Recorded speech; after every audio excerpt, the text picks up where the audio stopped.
Olá, povo! Esse vídeo faz parte de uma série de vídeos em que eu estou falando sobre metodologias de ensino.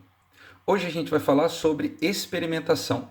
Experimentação no ensino da química é uma parte muito importante. 9 em cada 10 professores de química gostam muito de trabalhar em laboratório. E nós vamos ver de que formas pode ser usada a experimentação, quais são as vantagens e quais são as principais desvantagens. Mas antes de falar sobre o assunto, é bom deixar claro que o objetivo, em princípio, para ser usado em aulas de química para formação geral, ok? Colégios de ensino médio regular.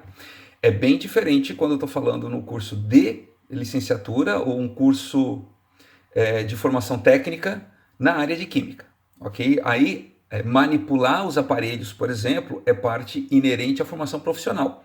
Nós estamos pensando aqui no uso, na experimentação, no ensino de química, para alunos que não serão químicos e que não irão trabalhar com química. Claro que se o professor utilizar isso no ensino regular e o aluno gostar, ele pode até desenvolver a vontade de trabalhar com isso, mas é uma outra questão. Então o foco aqui é a experimentação ajuda na aprendizagem, ela é útil no ensino de química para a formação geral, para quem não vai ser químico. Esse é o ponto, ok? Vamos lá. O primeiro ponto a destacar é que a experimentação ela tende a despertar o interesse, mas nem todo mundo gosta muito de laboratório. Tá? Isso alunos de ensino médio regular. E mesmo entre os alunos que gostam de laboratório, se for utilizado muito continuamente, às vezes também perde aquele efeito motivador, porque acaba sendo mais do mesmo. Tá? E para que a experimentação ela tenha os efeitos desejados, ela tem que ser utilizada da forma certa. Não é uma forma, não tem a forma certa, mas ela tem que ser usada de uma forma adequada. E o professor tem que estar capacitado, tem que saber como fazer para que esse uso seja correto. Primeira coisa, então, como tudo na atuação docente, os objetivos têm que estar claros. Por que o professor vai utilizar a experimentação num determinado módulo? Esse experimento que eu vou escolher, tá? Esse é o experimento que eu vou fazer. Por quê? Para que eu estou fazendo esse experimento? Para que eu estou propondo esse experimento para os alunos? Por que eu estou propondo esse experimento desta forma? Em que esse experimento vai ajudar o meu aluno a aprender melhor aquele conteúdo que está sendo trabalhado? E o mínimo para saber isso é conhecer bem o conteúdo, entender muito bem os conceitos que eu vou trabalhar, para inclusive poder escolher quais experimentos, de que forma serão trabalhados esses experimentos, para que o aluno compreenda aqueles conceitos. E como podem ser classificadas as atividades experimentais em sala de aula? Bom, basicamente um professor pode utilizar em suas aulas a experimentação de 3 formas distintas. A experimentação como atividade demonstrativa, de verificação ou atividade investigativa. Esses nomes eles são quase que autoexplicativos, pelo menos para ter uma ideia em linhas gerais. A gente vai falar um pouquinho sobre cada uma delas. A mais simples de todas, a atividade demonstrativa, é basicamente isso. O professor faz o experimento e os alunos observam. Então o professor está demonstrando aquele experimento. Essa é uma forma interessante de fazer, principalmente em escolas que não têm um laboratório. Não existe laboratório na escola, não existe uma estrutura adequada, então o professor pode fazer alguns experimentos um pouco mais simples, que possam ser feitos, por exemplo, na própria sala de aula. Então ele leva um kitzinho básico pequeno para fazer ali na mesa, na mesa do professor mesmo, de frente para os alunos, observam os experimentos. Observam calma, vão anotando, bonitinho, né? E aí eles fazem os seus estudos, o professor pode pedir roteiro, um questionário, etc. Mas é o professor que vai fazer, tá? Uma forma também de fazer isso, se não é um experimento tão simples que o professor possa levar o kit, também pode ser feito no laboratório e o professor filma. Então, uma forma também de fazer aula experimental. Existem alguns experimentos que são meio complicados para fazer. Inclusive, tem um videozinho aqui que traz um exemplo de uma atividade experimental que é bem complexa, que não dá para fazer, é complicado de fazer no horário, então a gente pode fazer com mais calma. Além desse exemplo aqui, exemplos, por exemplo, de reações de química orgânica, que são reações muito longas, muito lentas, leva muito tempo para fazer, por exemplo, numa aula não tem como. Então o professor pode fazer e mandar o vídeo para que o aluno observe, faça os seus registros, etc. Então a experimentação demonstrativa não precisa sequer ser feita em sala de aula, pode ser feita um vídeo para os alunos assistirem. Se bem que o legal assim, de quem gosta de experimentação é justamente ver o negócio ali ao vivo, né? Então, é a mesma coisa. Uma videoaula não traz só vantagens para uma aula expositiva presencial, assim também uma experimentação demonstrativa na sala, ainda que seja só o professor fazendo esse experimento, tem as suas vantagens. Um cuidado a se tomar é que sempre se crie um momento, sempre tenha um espaço adequado, um momento, um clima propício para que os alunos façam comentários, tem que haver uma discussão. O simples fato de mudar um pouquinho o ambiente, por si só, já é uma coisa boa. Mas se ficar limitado a isso, a gente perde uma oportunidade extra. Então é um cuidado aí.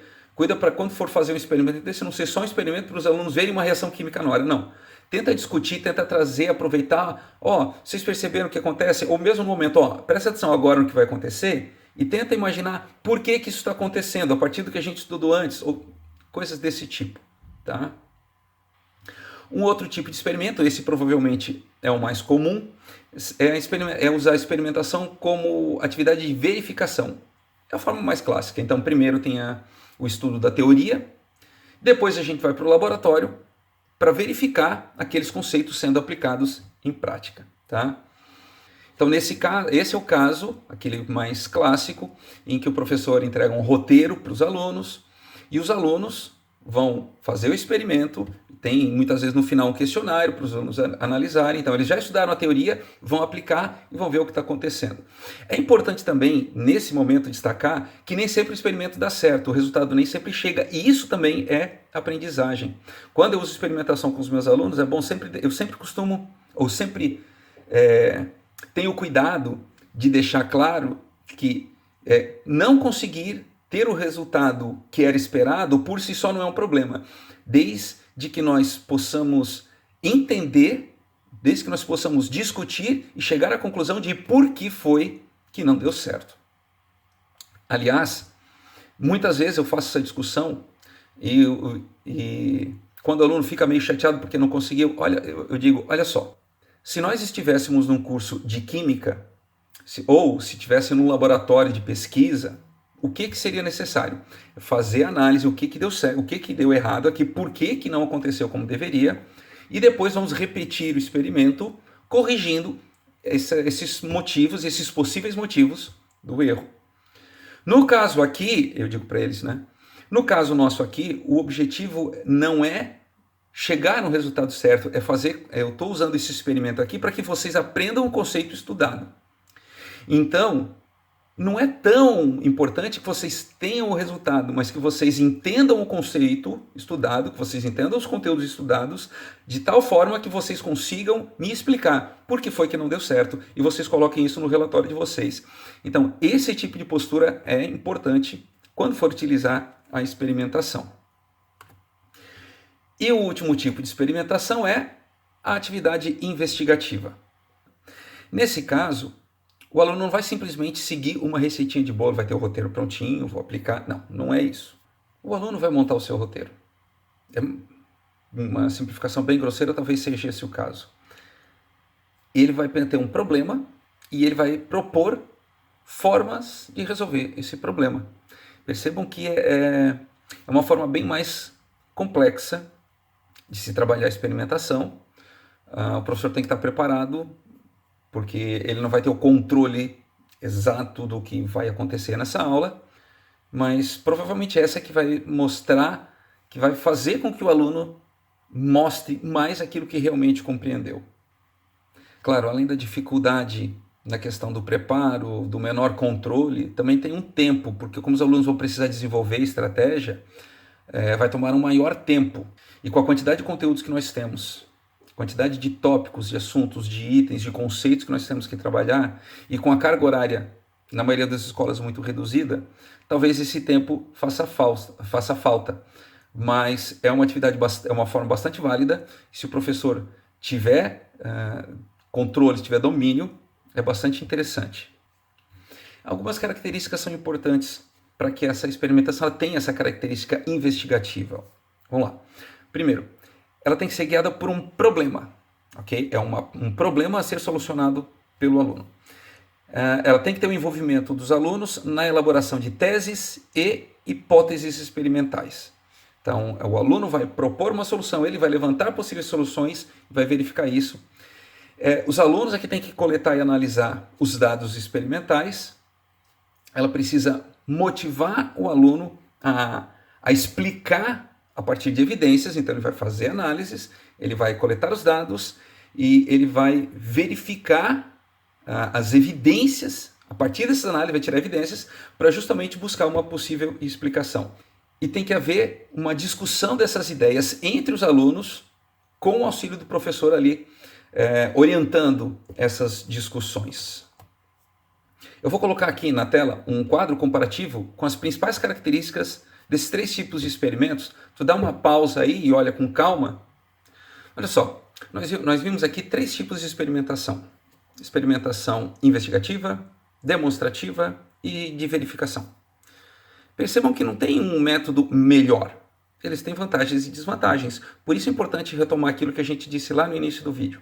O professor tem que ter clareza no objetivo. Para que ele quer utilizar essa experimentação? Por que ele está propondo aquela atividade de experimentação? Dependendo do objetivo que ele tem, dependendo do conteúdo que ele tem, das condições que ele tem, inclusive de tempo e materiais, vai ter um tipo de experimentação mais adequado. O importante é que esse experimento ele seja utilizado de acordo com os objetivos de aprendizagem propostos para aquela aula. O que é comum em todos os casos é que o ideal é que ele não seja utilizado apenas para ter uma atividade diferenciada, pura e simplesmente. É que ele sempre traga a reflexão que o aluno possa, ao verificar aquele experimento, ao observar ou ao fazer o experimento, ao seguir o roteiro ou até criar o seu próprio roteiro. O importante é que ele esteja discutindo e que ele esteja estudando. O importante é que ele esteja pensando e que ele consiga relacionar aquele momento com os conceitos científicos estudados.